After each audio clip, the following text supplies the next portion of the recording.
Hello friends, Angel here. So I want to do a follow-up to my personal leadership video. We talked about personal leadership, what personal leadership is, what it involves, what it entails, and some of the things we talked about was that it has about 7 qualities, right? And it's all about presence, right? So the 7 qualities that we're going to be discussing in the upcoming videos is personal power, which is basically command over your own thoughts, your own feelings, and your own actions. High real self-esteem, being authentic, being genuine. The drive to be more, learn more, grow more. A balance of the energy, of an energetic sense of purpose with a concern for the service of others while respecting their free will. Intuition, being in the here and now, being present and aware. And then inner peace of mind and having a sense of fulfillment. And today we're going to talk about the first one, personal power. If you haven't seen the personal leadership video, it's in the YouTube channel under title Personal Leadership.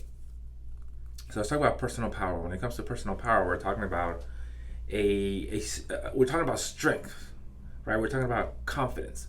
We're talking about competence. That these are all skills that you're going to acquire throughout the course of your development. Strength, confidence, and competence. All skills that you're going to acquire as you invest in your personal growth and your personal development. And when we're talking about investing, we're not just talking about finances. We're talking about time, commitment, dedication, discipline, investing in yourself. Now, this personal power is sort of like a self-assertion. You're asserting of who you are. This is who I am, right? Being authentic and being genuine and standing in your own power and your own truth. And it's also a very natural, healthy striving for love, satisfaction, meaning, fulfillment within your world, within your interpersonal world. Now, this type of power represents a movement towards self-realization and transcendent goals. So when we talk about self-realization, we're talking about you realizing all of who you are, the truth of who you are, the meaning of who you are, why you're here, right? The wholeness of who you are. You're bringing your potential to the max. And then transcendent goals, I'm talking about like goals that go much deeper than just like, hey, I want to make money and I want to buy a house and I want to buy a car or I want to get nice clothes. No, it's like meaningful work, like your purpose. What are you here to do? That you have goals that are going to be transcendent beyond what your personal preferences or maybe your physical needs could be. Okay? And the primary aim is mastery of self, of who you are, not of others. Now, self-realization, mastery of self, the word self, right? It's referring to yourself, who you are, but mainly on your subjective existence. So anything that has to do with self and who you are deals with your identity. Who you think and say you are. Now, anything that exists has somewhat of a self. And it is the self that makes whatever that is. So the more you can truly grasp who you are, the more self-realized you'll be. Now, the term self-realization is a term that has been used by many spiritual teachers and even psychology and even maybe personal development, or even in Eastern religions, yogis, different psychological theories, as a state in which you as an individual knows who you truly are and is fulfilled within that understanding. I'm going to repeat that. The term self, or the term self-realization, it's the state in which you as an individual knows who you are and you are fulfilled within that understanding. Now, here are a couple of things that I want you to kind of note when it comes to self-realization. It is said that when a person reaches self-realization, their new vision and understanding of themselves brings them continuous, permanent happiness. And it will also bring equanimity in all circumstances, inner peace, freedom from all fears and anxieties, deep spiritual fulfillment, and stronger, calmer relationships with others. Now, if you're familiar with the little food pyramid, right? I also found one online as I was doing research that talks about the different levels of self-realization, or as we aim to go to the tippy top of that pyramid of self-realization, where at the very bottom, it kind of goes hand in hand with Maslow's hierarchy of needs, right? At the very bottom, you've got psychological needs, right? The very bottom part of the pyramid, which is breathing, food, water, shelter, clothing, sleep. Basic psychological needs. You go one level above that, safety and security. Health, employment, property, family, social stability. Go one above that. Love and belonging. Friendship, family, intimacy, sense of connection. One above that. Self-esteem, which is we talked about a little bit earlier in this video. Self-esteem, confidence, achievement, respect of others. They need to be a unique individual. And then the very, very tip of the top of that pyramid is self-actualization, which is morality, creativity, spontaneity, acceptance, experience, purpose, meaning, and inner potential. And if you're familiar with the chakra system, the 7 chakra system, our main 7 energy centers in our body, there's a color associated with that. And so each of these areas, it's also in line with those chakras, with the root chakra being at the lowest, right? The psychological needs, and then your crown chakra being at the top, self-actualization. Now, personal power is more an attitude or a state of mind than an attempt to maneuver or control others. Sometimes we think of power as overpowering somebody, having control over somebody else. And that's not what we're talking about. We're talking about self, I'm talking about me, I'm talking about you as an individual. It's an attitude or your state of mind. So again, it's based on competence, vision, positive personal qualities, and being of service. When your personal power is externalized, you'll be more likely to be generous, a more creative, and a more humane person. More generous, more creative, and a more humane individual. And I have a quote here, and the source of the quote I don't remember because it doesn't tell me. I just have the picture of the quote. But I want to share that with you because it just ties everything together. It just sends the point home. Genuine personal power is the ability to consciously choose one's own aims, attitudes, and actions. Again, genuine personal power is the ability to consciously choose one's own aims, attitudes, and actions. And it's so true because for the most part, without awareness, without knowing who you are, without really being in that self-discovery state, and again, with awareness, you don't even know you have choice. You don't even know that you can take a different path or choose a different action or have a different attitude because you're in auto mode, in robotic mode, just reacting to life, right? Because your programs are firing. So again, this self-mastery part that we're talking about is all about understanding who I am within and bring all that out into the world. And again, when you do that, when you tap into your own personal power, you can choose your aims, like what we're talking about, transcendent goals, right? Your attitude and your own actions. And where does that all begin?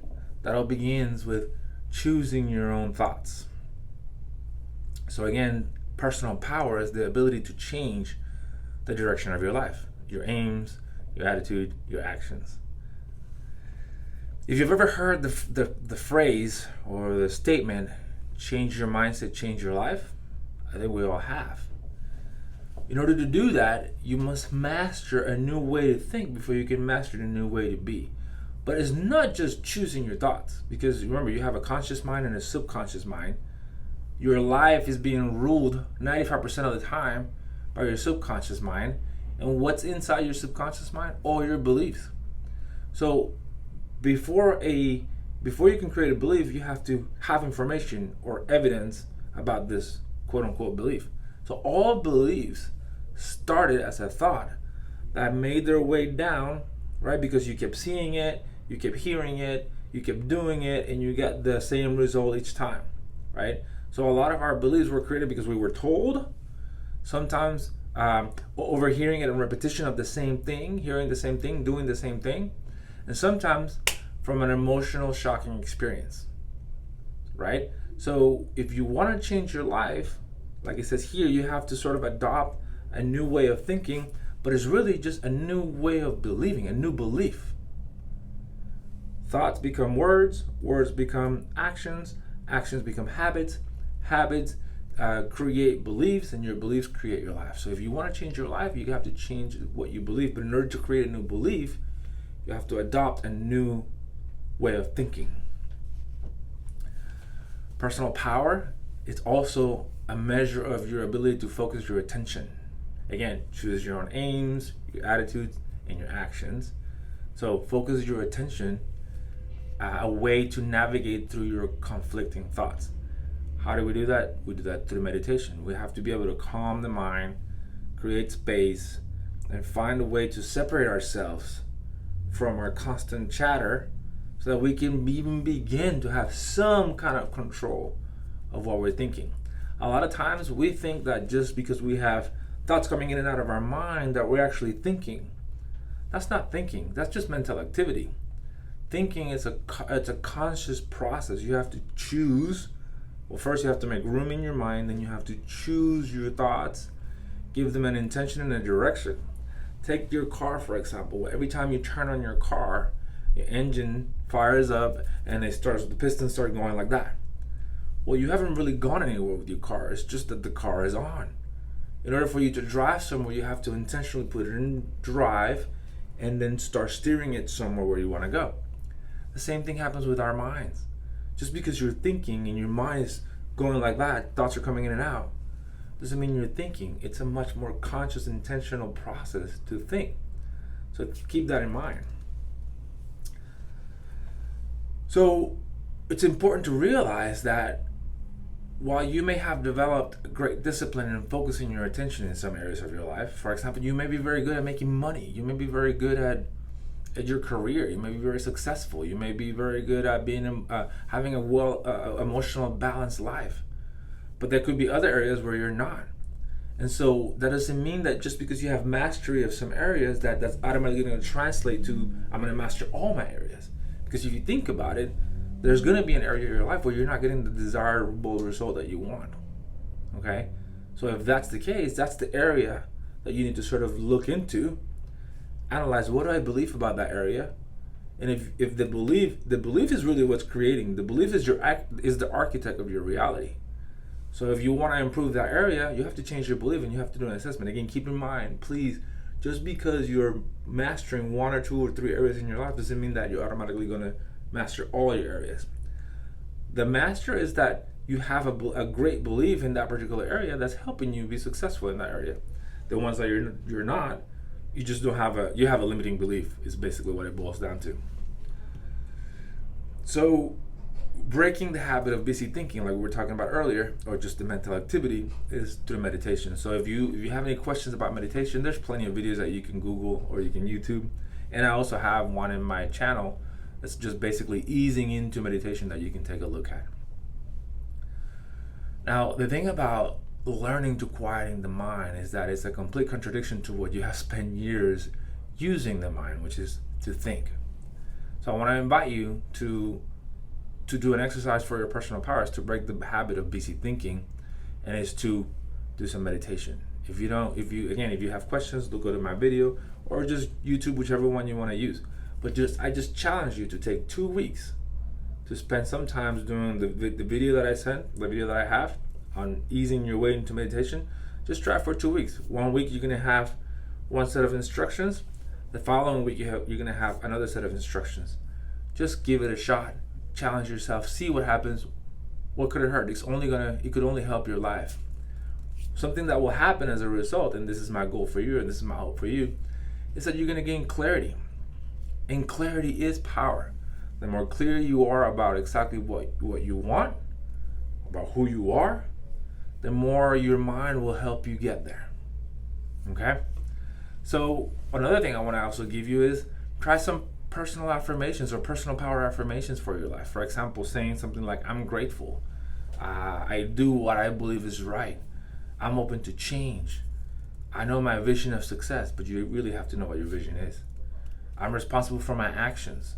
I'm worthy of success. Just affirmations are sort of like when you do a dumbbell, like when you take a dumbbell and you do 1 rep, right? You're strengthening that muscle. Same thing with affirmations. The more you repeat them, you're sort of creating and adopting a new way of thinking that eventually is going to create a new belief that eventually is going to lead to a better result. Okay, so again, I invite you to take the challenge to do 2 weeks of meditation if you've never done it before. Again, I have a video in my YouTube channel called Ease into Meditation.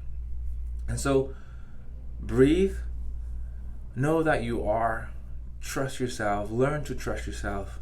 You're not alone in this journey. So many of us are walking the same path. It may feel like it's a lonely path, but it's just because it's narrow.